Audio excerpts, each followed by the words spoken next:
but they're not really doing very well in school, the way we typically measure things. And so I thought about how portfolios are what a designer, a graphic designer walks in with. It shows the work that they've done. And I think that's what we were hearing examples of up here on the panel. And that's what we also have as our next presentation, is a presentation from Lisa Regalla, who's the interim executive director of the Maker Education Initiative. And she's going to be talking about the Open Portfolio Project. And I trust she's back there. Yes. Okay, very good. I'm here. All right, thank you.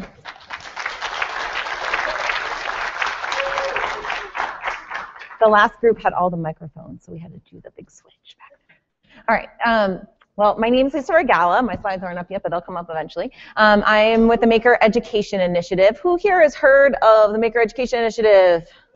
Yay, all right. We've got some fans out there, that's great.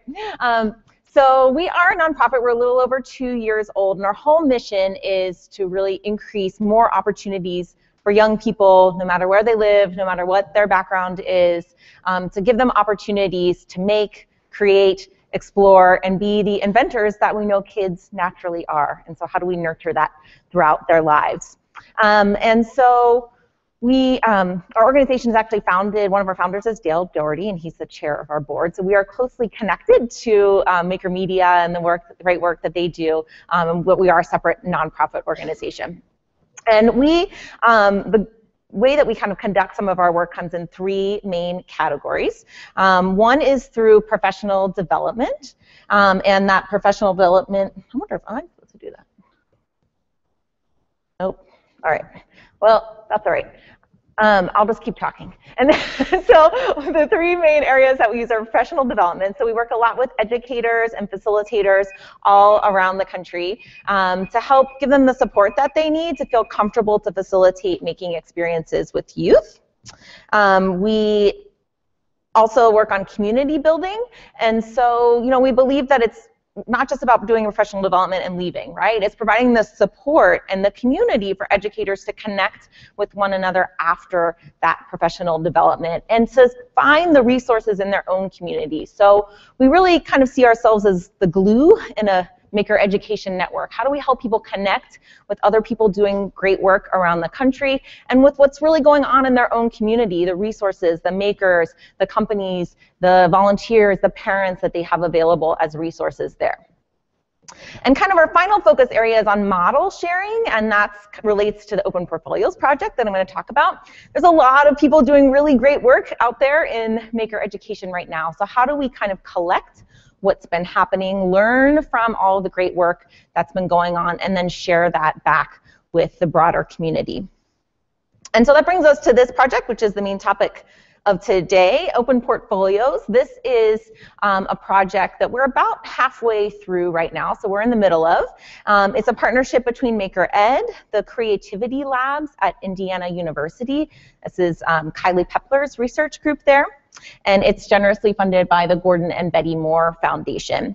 And so this project really aims to help develop a common set of practices for open portfolio creation and sharing. And it was a really good segue from the panel that you heard here earlier, because we think a lot about how portfolios can be used across platforms and across different parts of a child's life. So how do we link the learning that's happening in the school day with the learning that's happening at home, with the learning that's happening if they come to NYSI or go to a museum or go to a community center, a library, right? And how do we kind of link that all together and have something that kids can document and show their work with? And so that's one of the big goals of this project, is to think about that. So we think a lot about current assessment practices. How are we going to rethink those? That came up too in the last panel. It's not as if portfolios are new to assessment. They have been used in the past. They have been used successfully in the past, a lot of times through arts education, but sometimes they haven't been scaled very well, right? So they're thought of sometimes as being a really great thing to provide some individual, formative assessment for youth, but then you can imagine, right, if you're a classroom teacher and you have the choice of looking at 30 portfolios or grading 30 multiple choice tests, right? There's just a time involved in kind of scaling this and making this assessment tool really useful and scalable in multiple settings. And so we're really trying to think about that in this research project. And we're trying to conceptualize this more open and decentralized system for portfolios. And so what I mean by that is that, you know, this is something that you start in your childhood and you're going to carry with you for the rest of your life. So it's on a platform that you could access on your phone, you could look at on your computer. It's not tied to a particular school or university, but it's something that you really can have with you and use and curate in multiple ways for multiple aspects of your life. And the third point I'm going to talk about a little bit more because it's come up through some of our field study work, but in thinking about automating documentation of the process. So we want to focus, you know, not just on the product, but the process. And there are some challenges in thinking about that and how we document that, not only with youth, but even as adults. So the project that we are engaged in is in 3 phases. We are partway through phase 2 right now.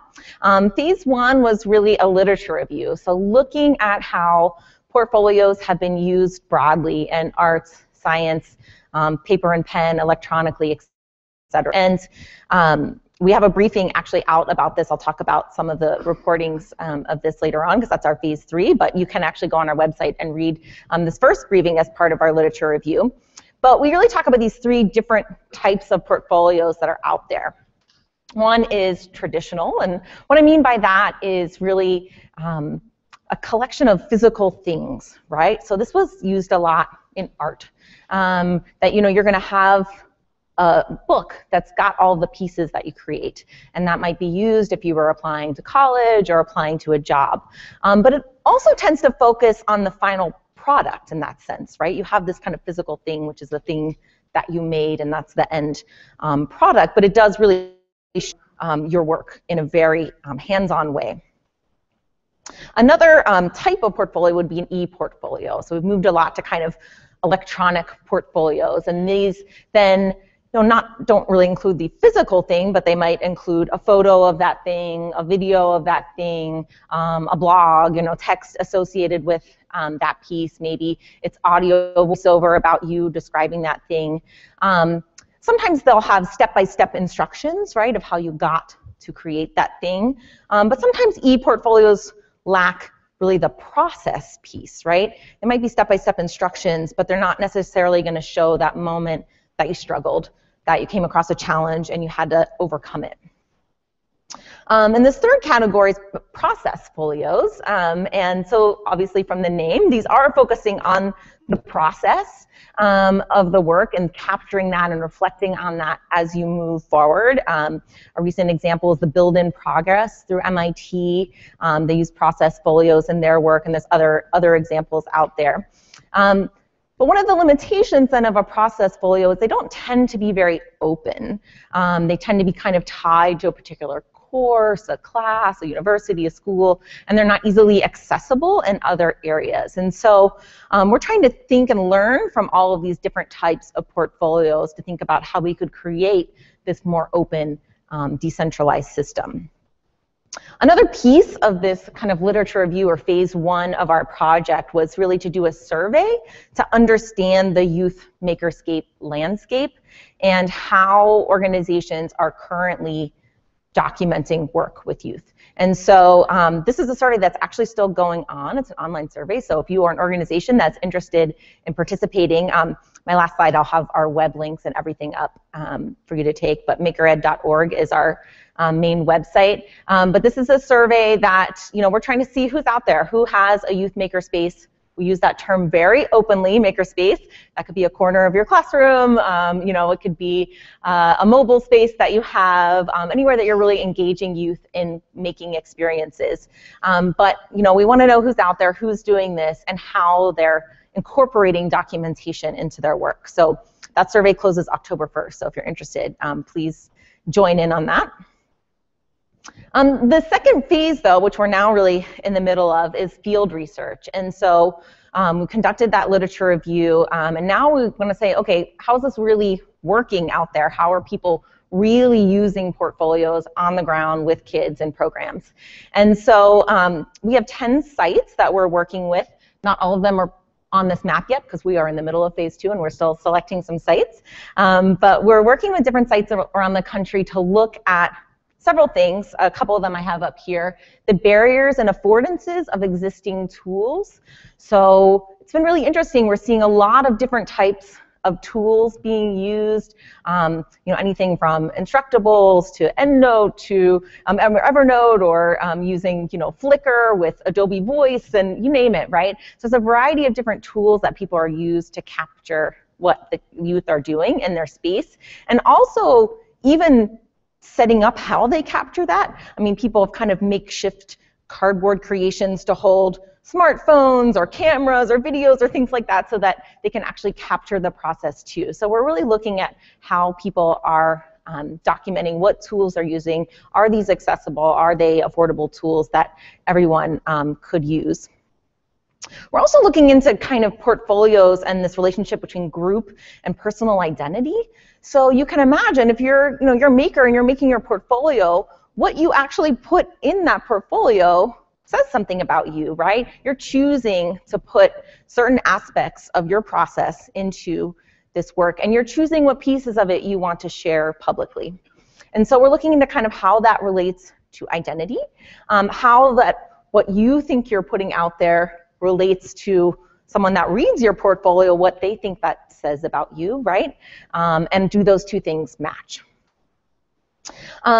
We're also really interested in assessment and evidence of learning, and this came up in the last panel too, but how can we really utilize these portfolios to see that evidence of learning? Can we pinpoint to areas where critical thinking skills were implemented or someone was problem solving, right? So how can we really kind of break down the portfolio and look for these evidence of learning? And one of the challenges that I brought up at the beginning, and I want to tell a little story about now, is in this capturing the process. So I'm going to tell this little personal story, because as part of our Open Portfolios project, we have a working group. And we have a working group of experts, and they meet once a month, if not more, to talk about where we're at and give insight into the project. And we were having our first in-person meeting soon, and we were going to be doing documentation exercises and stuff. And I like to do a lot of DIY in my house, and I have this I live in a studio, and I have this really big window with a door that's just open to light. And it's really annoying at night because all the light's coming through, right, and it's not very dark. And so I wanted to make a big curtain that I could have over that window. And it's really big. It's really long. You can't just buy a curtain rod like that. You can't buy curtains that are that big, right? And so you can, actually I should take that back. You can buy them, but they're very expensive. And I thought, I'm not paying that money, right? I'm gonna make this thing myself. And so I did my research on Pinterest, and I found some ideas, right? And I found that you could use electrical conduit. And people have used this to make curtain rods. It's great, it's cheap, you could spray paint it if you want to be fancy and all this kind of stuff. And so you can make your gigantic curtain rod for under $20. And so I thought, okay, this is great. I'm going to do this project, and I'm going to document it, and I'm going to bring this in as the example to the meeting, and I'm going to, it's going to be great. So I am an adult going into this project thinking about documenting, right? And this is the pathetic thing that I came up with, right? I mean, all of a sudden it was like, oh wait, I didn't take a picture. Oh, I didn't do that, right? And it's one of the big challenges with this, right? Part of the excitement and what we love about making is that it gets kids really engaged. It gets them excited. They don't want to stop, right? And so how do we kind of not disrupt that engagement and that excitement by saying, wait, you got to take a photo, you got to write down what you thought right there, right? Write down your struggle and things like that. And so, and I just felt that firsthand. I was thinking about documenting, and I still, at the end, went, oh my gosh, I did not document this at all, right? And so it's one of the things that we're really trying to figure out. Are there ways to kind of automate the documentation process in a way that's kind of non-invasive to the experience, that a way that's not intimidating, maybe not having a camera right in your face, right, that makes you self-conscious as a youth doing this project. So that's part of what we're really looking into in this project too, and I think it's going to be really interesting to see what comes out of that. And our third and final phase is in producing a set of recommendations. So Indiana University is going to be publishing some research articles on this work, but as Maker Ed, we really feel that our role is to help translate that research into practice. And so we're also going to be sending out a series of briefs, and they are brief. They're about 3 to 4 pages. So the first one is, and this is the list of them. We anticipate there'll be 7. We've only launched 1 right now, so don't hold me to that number, but this is what we're planning on right now. And the first one is out. Like I said, you can get on our website. It's on the vision and key challenges.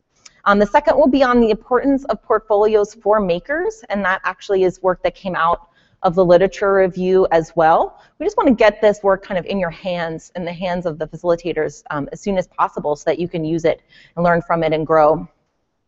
The third one will be on challenges and ideas around hardware and software. So what are those tools being used? What are the challenges of using that tools? What kind of software is available for you to put your work out there and make it public?